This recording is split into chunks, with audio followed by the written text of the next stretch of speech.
Yeah, as we've said, though, there are still a lot of unanswered questions a year later, but many were really left wondering about the officers that you're talking about. What happened to those officers? What happened to the more than 400 officers who responded to Robb Elementary and did not go into that classroom for over an hour?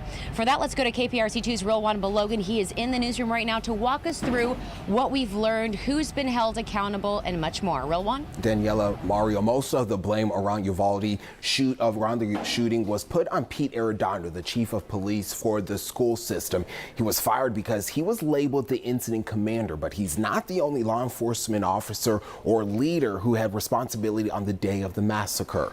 Now, 376 officers from local, state, and federal agencies were at the school. This is the breakdown according to the State House of Representatives Investigative Committee. Here are the agencies with the most personnel at Robb Elementary: 149 U.S. Border Patrol agents, 91 DPS officials, 25 from the city of Uvalde, 16 members of San Antonio Police's SWAT units, another 16 from the Uvalde Sheriff's Office, 14 from the Department of Homeland Security, and 13 U.S. Marshals. Now, the director for the state's DPS said someone should have gone into the classrooms sooner.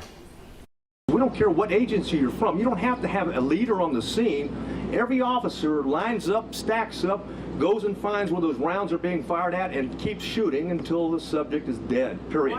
And that was the head of DPS shortly after the shooting. Pete Arredondo, the chief of police for Uvalde CISD, was fired 3 months after the shooting. The school district accepted the superintendent Hal Harrell's retirement 2 months later. And that same month, 2 officers with the district were put on leave, but the district didn't explain why.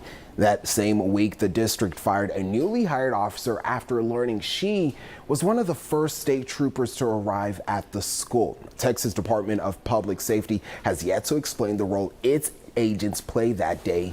A year later, we still have a lot of questions about the responding officers. In the newsroom, Robb Elementary, KPRC 2 News. Daniela.